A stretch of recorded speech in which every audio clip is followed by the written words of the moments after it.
PO yesterday only. कल दिन से पहले मैं आप लोगों की तरह एक स्टूडेंट ही थी जो स्टेज के उस साइड बैठ के लोगों की जर्नियाँ सुनती थी, और आज मैं यहाँ पर खड़ी हूँ। कुछ भी स्टार्ट करने से पहले मैं आपको 3 चीज़ें बोलूँगी जो आपकी पूरी प्रिपरेशन जर्नी में आपको ध्यान में रखनी है। First is hard work with consistency. Consistency इतना इम्पॉर्टेंट रोल प्ले करेगी आपकी पूरी जर्नी में, आप बिलीव नहीं कर पाओगे। उससे आप कोई सा भी एग्ज़ाम निकाल सकते हो। कंसिस्टेंसी आपको रखनी ही रखनी है। सेकेंड इज बैंकिंग एग्जाम का मेजर थिंग है प्री प्लस मेंस।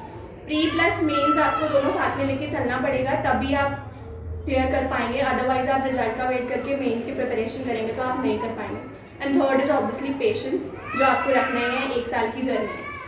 तो ये मेरे 3 टिप्स हैं जो आपको ध्यान में रखना है। मैथ्स के लिए आपको सबसे पहले, अगर आपके बेसिक कॉन्सेप्ट्स क्लियर नहीं है तो आप सबसे पहले बेसिक कॉन्सेप्ट्स क्लियर करिए विद स्पीड। स्पीड पे आपको बहुत ध्यान रखना है। उसके लिए स्क्वायर, जैसे सर बोलते हैं, स्क्वायर्स, टेबल्स 25 तक, क्यूब्स आपको याद होने ही चाहिए। और टेबल्स ऐसा नहीं कि आप सीरीज में याद कर रहे हैं तो ही, अगर आपको दिख रहा है कि 9 5 का क्या होता है तो 95 आपके तुरंत क्लिक करना चाहिए माइंड में।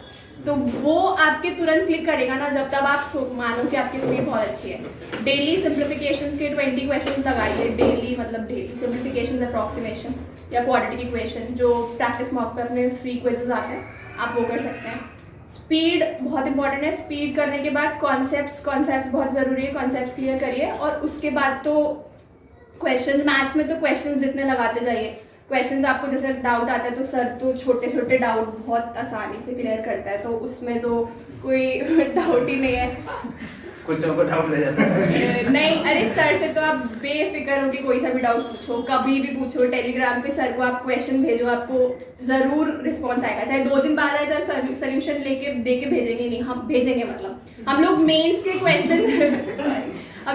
क्वेश्चन तक सर को भेजते थे, और आप बिलीव नहीं करोगे सर के पास वही क्वेश्चन आते हैं जो बच्चों से नहीं हो रहे। तो आप सोच लो उनका लेवल क्या होगा। तो वही सर सॉल्व करके पूरा आपको पेपर में भेजेंगे, फोटो भेजेंगे, और सर को लगेगा ना अच्छा क्वेश्चन है क्लास में कराने लायक, तो वो सर क्लास में भी कराएंगे। तो ये हाँ, तो ये सर की बेस्ट चीज़ है। मैथ्स में यही है कि आप स्पीड बहुत मैटर करती है। देखो बैंकिंग एग्जाम में मेन मैथ्स का फंडा यही है कि स्पीड होनी चाहिए। आपको 35 क्वेश्चन करने होते हैं 20 मिनट्स में। तो कॉन्सेप्ट्स बहुत ज़रूरी होने चाहिए, क्योंकि देखो स्पीड से मैथ्स में आप प्री निकाल लोगे, बट मेंस आप बिना कॉन्सेप्ट्स के नहीं निकाल पाओगे। वहाँ पे ऐसे क्वेश्चंस आते हैं, आपको मिक्सचर एंड एलिगेशन, आप वो उस वाले जो अपन मेथड से करते हो वो नहीं कर पाओगे, आपको फॉर्मूला लगाना ही पड़ेगा।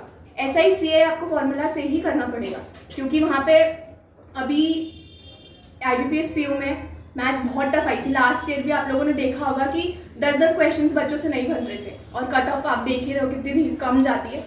तो कॉन्सेप्ट्स आपके बहुत स्ट्रांग होने चाहिए मैथ्स में, स्पीड अच्छी होनी चाहिए, एंड देन मॉक क्वेश्चंस जितने आप लगा सको उतने लगाओ। अनलिमिटेड, उनकी कोई लिमिट नहीं है। रीजनिंग में मैं कहूँगी मेजर पोर्शन अपना पजल कवर करता है।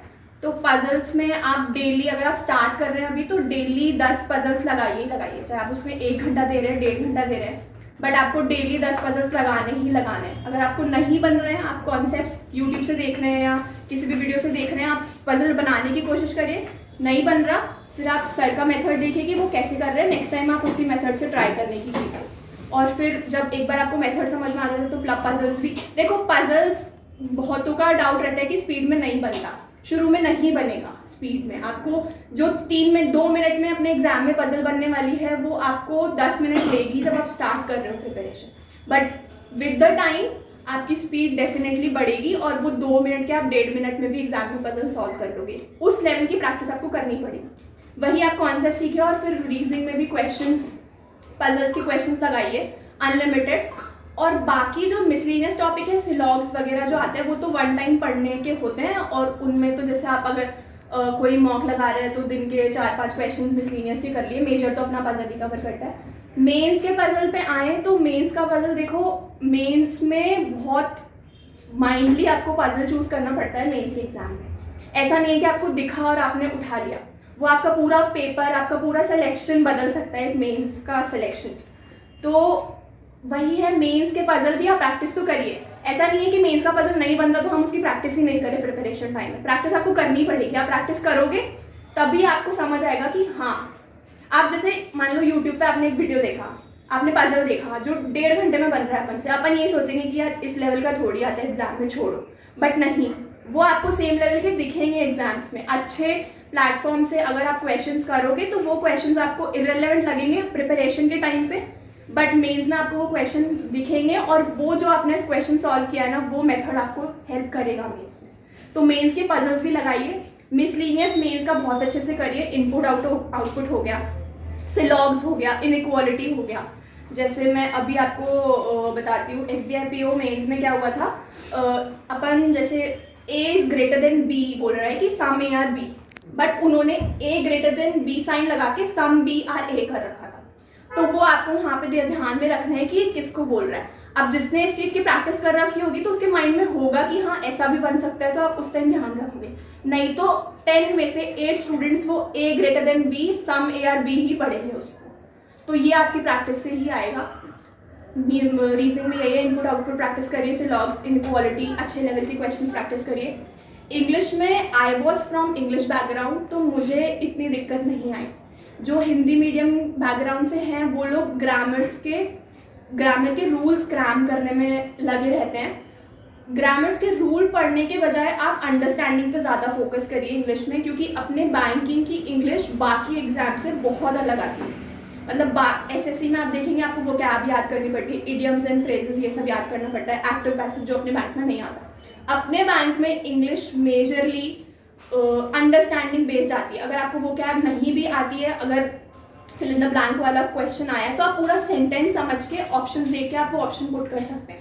इस लेवल की इंग्लिश आती है, तो उसके लिए आपको अंडरस्टैंडिंग बिल्डअप करनी पड़ेगी।